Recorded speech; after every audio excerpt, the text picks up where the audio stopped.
Welcome to Fire Recovery. My name is Jordan. I'm Bryce. I am an addict of about 11 years now. Father of an addict of 11 years now.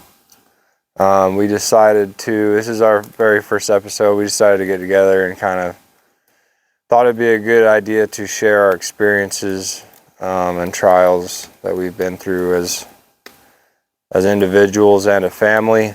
And I am an alcoholic, a drug addict. I started abusing alcohol when I was 16. After that came weed and prescription pain pills. and after that came street pills, heroin, fentanyl, blackouts after blackouts. Nodding out and having family members and friends finding me knotted out and in my car, in my room, closets, whatever. I went from kind of a fun party stage into very heavy, miserable addiction for about 5 years. As a parent, we've been through trying to decide if we saw a problem, maybe even some denial, to figuring out ways, how do we help, to struggling with enabling, kicking them out, dealing with lies and stealing and police and concerns of suicide and just all the hell that you go through when you're trying to worry about a child that's an addiction, and how do you help them, and when you finally realize that there's nothing you can do. It's actually a cool time to be doing this now, with where I'm at, where we're at as a family. A few years ago, like you mentioned, suicide, I attempted suicide a few years ago and it was unsuccessful. To now, I'll be moving on to IOP, which is night treatment, 3 nights a week. I've made it further than I ever have in treatment, and I actually feel like I've got some real recovery under my belt this time. It hasn't been an easy road to get here. It's been a long one, full of all kinds of just miserable experiences that ultimately shaped my perceptions and me as a person into who I am today and where I'm headed, which I'm proud of today. So to go from where I was a few years ago to having less, materialistically speaking, having less than I ever have. I'm by far more rich in a lot of ways than I have been in the past. And when I had the house and I had the nice truck and the trailer and the dirt bikes and all the toys and the girlfriend at home, the baby at home, all the living up out in the hills, kind of like my dream setup. Really, I was miserable, and that was when I attempted suicide. And here we are in 2023, just barely turned 27 a few days ago, and I'm back living with my parents, and I obviously lost all that stuff over the course of the last few years, between jail stints and rehab, in and out of rehab, and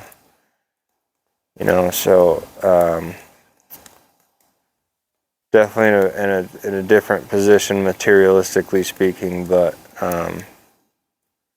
mentally and spiritually speaking, physically speaking, I'm in a whole nother world. So Yeah, I guess I'd say as a parent, obviously this has been something that we've been in and, been through with you for years. The very first time going into rehab, we kind of had this unrealistic expectation, thinking, he'll go through rehab, they'll fix him and everything will be great. And then it's the second time, then it's the third time, then it's the fourth time. And so then you get a little bit jaded to just wondering, when's the hammer going to drop the next time? And when do you can you ever let down your guard? And how do you feel like things are better, things are right? It's something that we've learned a lot through the whole process and still learning. yeah, well, we as addicts, I heard somebody say, if there was a cure for addiction, a pill that would cure you of addiction, I'd see what 4 of them would do. You know what I mean? Like, we're always looking for a cure or, the easy way out, and that's what it was. Like going to and when it finally came down to it, when I was really, I didn't want to go. When I was really forced to go, I didn't really have another option but to go to residential treatment for the first time. I was looking for a quick, I'll be there for 30 days, I'll come back out and I'm good. I just needed to get my head clear, and then I had it figured out at that point, and that was round 1 of 4. One of the questions that always kind of lingers in my head is that I sit there, in prior to us going through this with you, a lot of times any sort of experience I'd had with people that were battling with addiction, I'd seen maybe their dad was a criminal, they grew up in a foster home, or their parents were addicts, and so they grew up as a crack baby. And so, I'd say our family, we were kind of more the traditional middle-class family.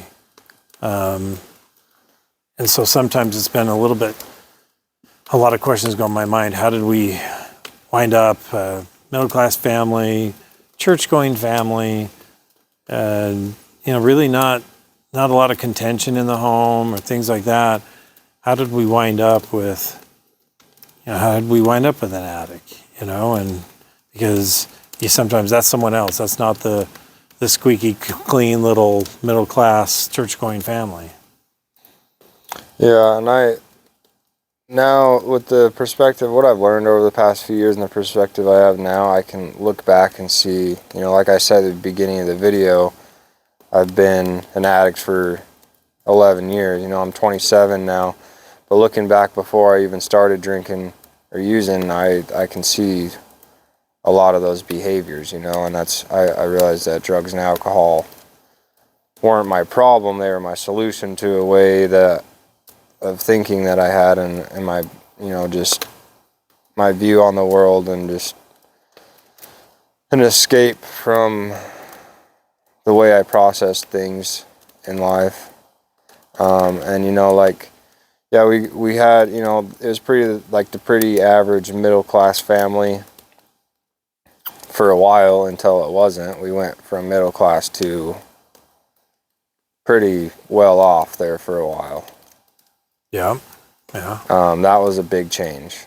There was a pretty level come up, a huge spike, and a massive come down. Yeah, we definitely had some pretty traumatic things happen that I don't think, as we've talked, and I think it's something we'll cover in these videos as we get through it, there's some things that I was dealing with from a business, legal standpoint that it wasn't until just a few months ago, and this started in 2010, so This was 13 years ago. Almost 13 years ago to the day that it started, and it was just a few months ago I realized how much it really affected the kids. I knew it affected you guys, but I didn't realize how much it affected you. And when we went through our legal battle, and we'll get into that. In later videos, we'll explain kind of what he's talking about, where it went up and then crashed, and a lot of stress in the family. You think that was a pretty significant contributor to? Yeah, I mean, it was more so the behavior around it. Like, there was a lot of, with the media attention it had and everything, there was a lot of trying to act like it wasn't a thing. I had already, grown up and riding dirt bikes and racing bikes and stuff, and even rodeo and stuff. You kind of, and a lot of the ways we grow up, you kind of, you taught us to be tough and, kind of suck things up and be a man about it. And I think that played into that too, because it was, like I said, with the media attention and everything, it was something that a lot of my close friends didn't even know was going on. And because I put on a face and I acted like it didn't happen. And when it got to a point where, when wedges in the family were happening, our relationships were deteriorating, and it was just kind of too much for me to handle, and I couldn't act like it was a thing. That's when about the time when I started drinking, and that was when I found out that alcohol worked pretty damn good in being a friend for me at the time. And alcohol and partying was the other part of it. It wasn't just alcohol, it was the whole lifestyle of just of being with friends and partying and having a good time, and just everything we did, revolved around escaping reality. And everyone had their own battles, and we all escaped in the same way, and some of us handled it better than others, obviously, and like I said, most of the people I was with didn't even know the situation. So it was a lot of that, and that's kind of a behavior. That solidified the behavior in me of just acting like I was fine when I wasn't, and just bottling stuff up, and I had to kind of grow up quick, whether that's, whether it was factual or not. That was my perception on things. Was now looking back, that was my perception, was that I had to grow up quick and I had to figure it out myself, like right then. And I did okay for myself doing it then, making my own money. And there was a time where mom asked me to help, if I could help pay bills. I remember in high school. And so it was crazy going from, landing a helicopter on a houseboat to within a year,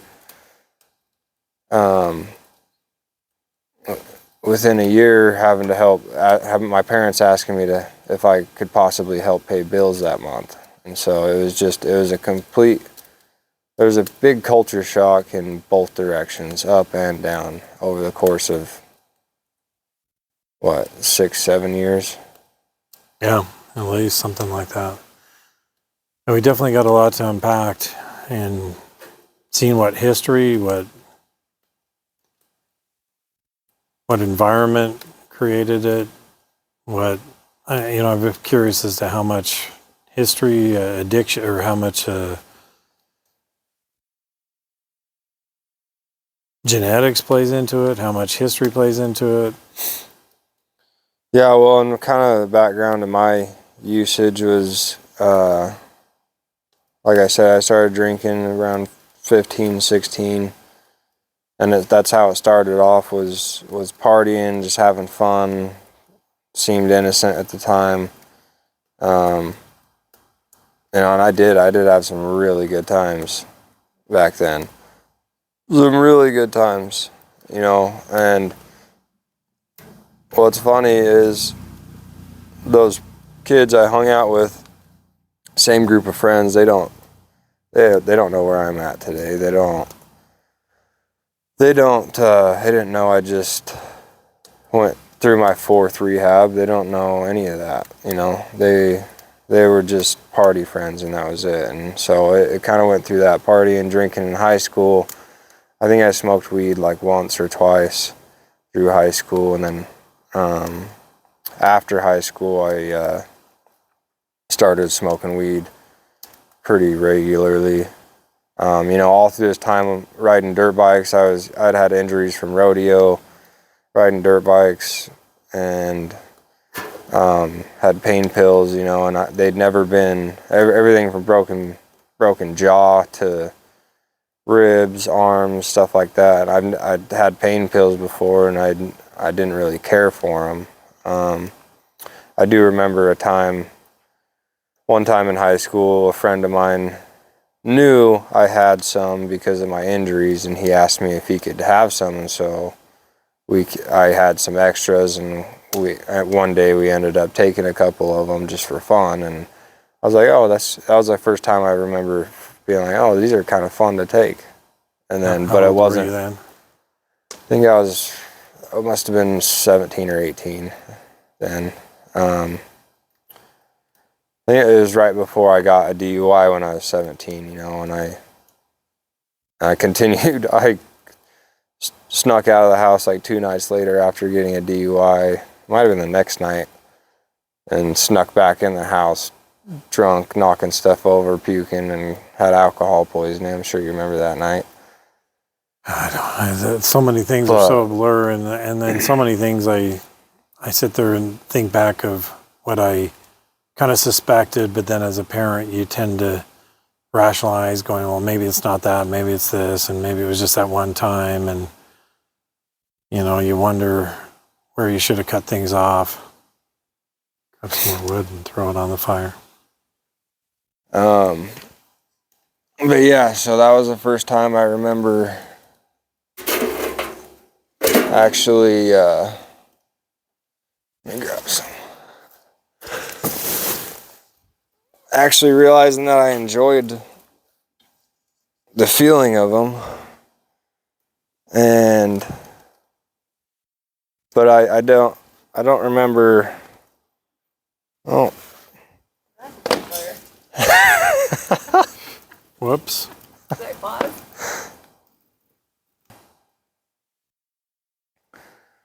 Anyway, so I remember liking the feeling for the first time, but it wasn't really a thing for me. And then I started, like I said, after high school, smoking weed a lot, and drinking as well. And then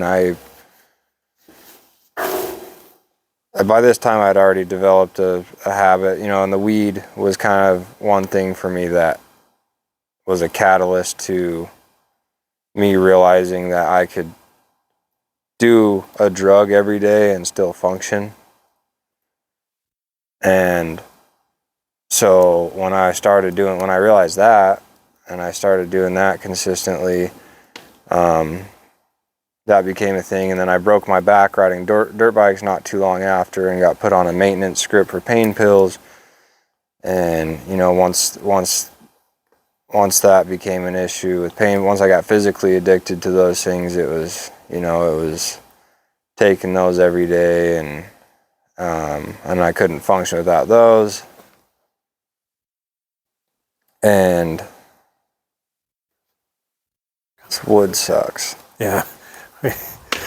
Well, I think we've got I think there's a lot we can talk about, and the key for these videos is that we can kind of take different aspects of the history of what we learned as parents, what we've learned so far. Like I said, we're still learning, but what you've gone through, and maybe people can take from our experiences and maybe not make it so difficult, or they understand what they're going through from both sides, and we can figure out ways that our story can be maybe help one other person, so.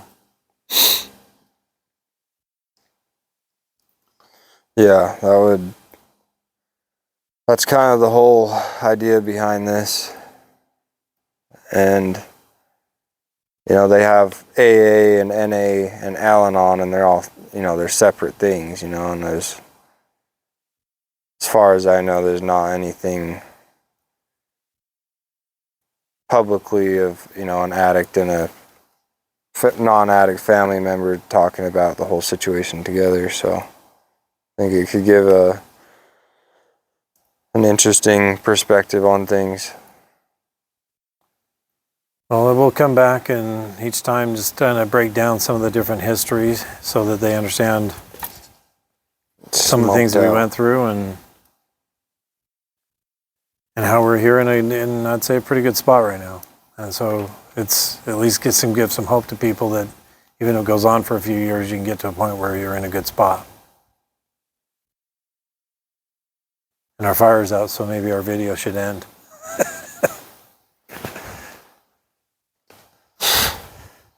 We'll do a little bit better job of building our fire next time.